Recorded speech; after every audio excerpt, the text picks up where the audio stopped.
ನಿನಗೆ ದಾಸನನೆಂದು ಬಂದೆನೋ ದೀನ ಬಂದು, ದಾರುಣಿಯೊಳಗೆ ರಕ್ಷಕನಾಗಿ ನೋಡುವಿ ಕಣ್ಣು ತೆರೆದು.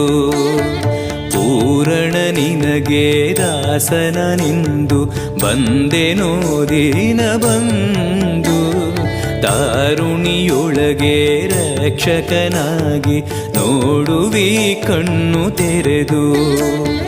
ಬೇಡುವುದು ಇನ್ನೇನುವಿಲ್ಲ ಕೇಳೋ ಎನ್ನಾಶೆಯನ್ನ, ಜನ್ಮ ಕೊಡು ಪುಣ್ಯ ಜನ್ಮ ಕೊಡು ಭಕ್ತನಾಗಿರಲು.